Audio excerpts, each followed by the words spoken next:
నమస్కారం. ఈరోజు మనం ఒక అద్భుతమైన ఆత్మీయ ప్రయాణం చేయబోతున్నాం. ప్రకటన గ్రంథం 12వ అధ్యాయంలో దేవునికి సాతానుకు మధ్య జరుగుతున్న ఒక మహాయుద్ధం గురించి చాలా స్పష్టంగా చెప్పబడింది. అసలు తెర వెనుక అంటే ఆత్మీయలోకంలో ఏం జరుగుతుందో ఈ ఎక్స్ప్లెయినర్ ద్వారా మనం వివరంగా తెలుసుకుందాం. పదండి మొదలు పెడదాం.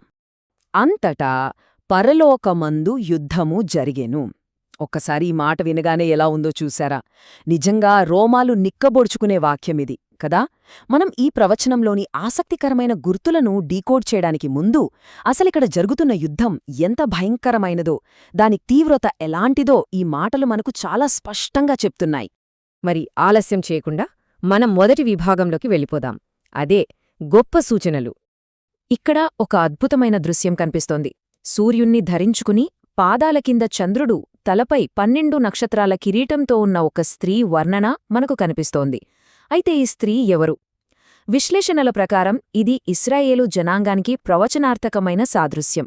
ఆ 12 నక్షత్రాలు ఇశ్రాయేలు 12 గోత్రాలను సూచిస్తాయని, ఆ జనాంగం నుండే భవిష్యత్తులో లోకరక్షకుడు జన్మించబోతున్నాడని ఇక్కడ అర్థమవుతోంది.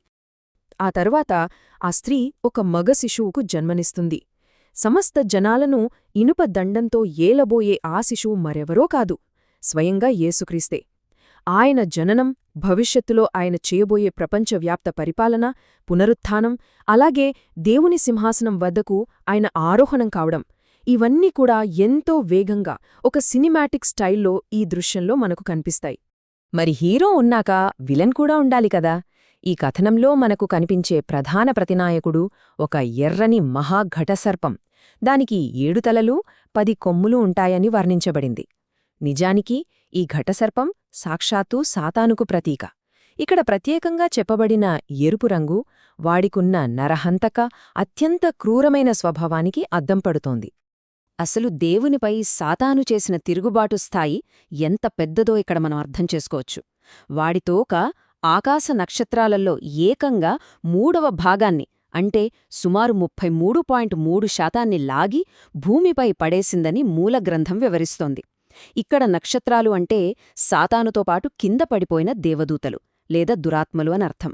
ఇదొక బ్రహ్మాండమైన ఆత్మీయ పతనం కదా.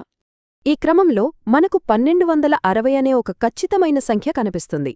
ఇది కేవలం ఒక నంబర్ కాదు, ఒక అద్భుతమైన ప్రవచన కాలపరిమితి. సరిగ్గా 1260 రోజులపాటు సాతాను ఉగ్రత నుండి ఆ స్త్రీని అంటే ఇశ్రాయేలును దేవుడు అరణ్యంలో ఎంత అద్భుతంగా కాపాడి పోషిస్తాడో ఈ నంబర్ మనకు తెలియజేస్తుంది. ఓకే, ఇప్పుడు కథలో ఇంకొక కీలక ఘట్టానికి వచ్చేశాం. అదే పరలోకంలో మహాయుద్ధం. ఇంతకీ ఈ మహాయుద్ధం ఎవరి మధ్య జరిగిందో తెలుసా? ఇశ్రాయేలు పక్షాన నిలిచే ప్రధాన దేవదూత అయిన మీకాయలు తన పరలోక సైన్యంతో కలిసి రంగంలోకి దిగాడు. ఆ ఎర్రని మహాఘటసర్పంతో అంటే సాతాను సైన్యంతో ఒక భయంకరమైన, నిర్ణయాత్మకమైన యుద్ధం చేశాడు. నిజంగా ఇదొక అంతిమ పోరువాణ్ణి చెప్పొచ్చు. ఈ భీకర పోరులో అద్భుతం జరిగింది. సాతాను దారుణంగా ఓడిపోయాడు.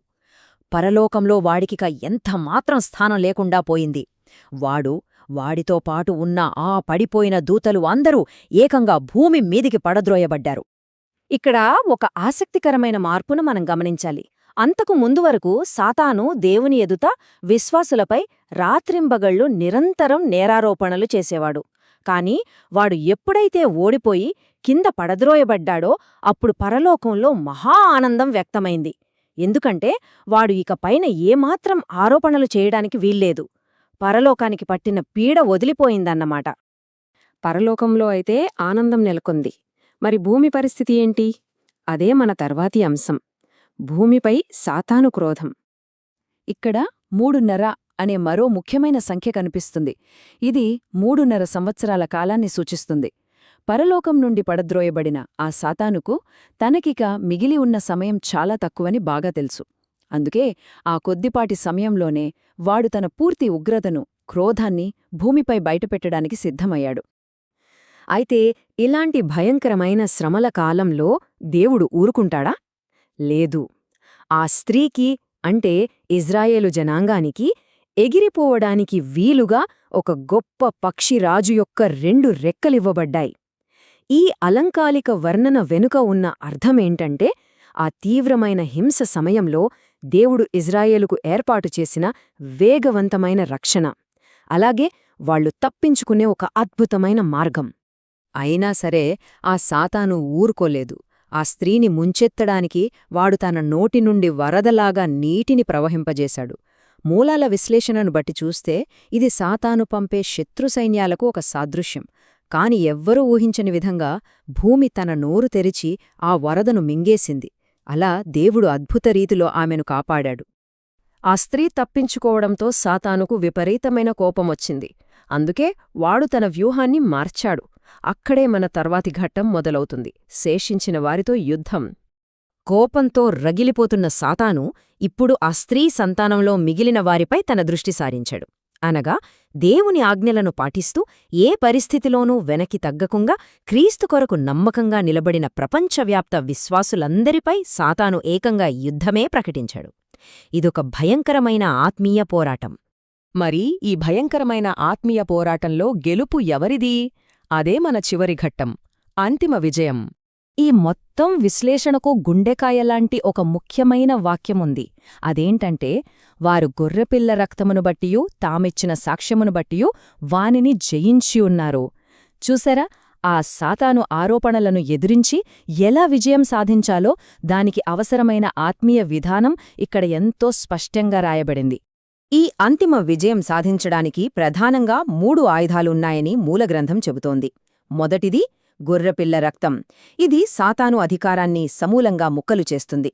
రెండవది నోటి సాక్ష్యం, అనగా దేవుని వాక్యాన్ని ఎలాంటి భయం లేకుండా ధైర్యంగా ప్రకటించడం. ఇక మూడవది త్యాగపూరిత హృదయం, ప్రాణాపాయం ఎదురైనా సరే క్రీస్తు కొరకు వెనకడుగు వేయని తెగువ. ఇవే సాతానును ఓడించే మన అసలైన ఆయుధాలు. కాబట్టి మనం అర్థం చేసుకోవాల్సిన అసలు నిజమేంటంటే, భూమిపై ఎన్ని శ్రమలు ఎదురైనా, ఎన్ని ఆత్మీయ పోరాటాలు ఉన్నప్పటికీ సాతాను ఇప్పటికీ పరలోకంలో చిత్తుగా ఓడిపోయాడు. అంతిమంగా నెరవేరేది దేవుని ప్రణాళికే. ఈ వాస్తవం మనందరికీ ఎంతో గొప్ప ధైర్యాన్ని, ప్రోత్సాహాన్ని ఇస్తుంది కదా. ఖచ్చితంగా. ఇక ముగింపుగా మనం ఈ ఒక్క ప్రశ్నను మననం చేసుకుందాం. సాతానుకు మిగిలివున్న సమయం చాలా తక్కువ. మరి ఈ ఆత్మీయ యుద్ధంలో విశ్వాసుల ఆయుధమేమిటి? మనం లోకంలో నిరంతరం ఎదుర్కొనే పోరాటాలలో మన చేతిలో ఉన్న ఆత్మీయ సాధనాలేంటో ఒక్కసారి లోతుగా ఆలోచించండి. ఈ ప్రశ్నతోనే నేను మిమ్మల్ని విడిచిపెడుతున్నాను. ఈ ఎక్స్ప్లెయినర్ మీకు చాలా విషయాలు వివరించిందని ఆశిస్తున్నాను. మళ్ళీ మరొక ఆసక్తికరమైన అంశంతో కలుద్దాం.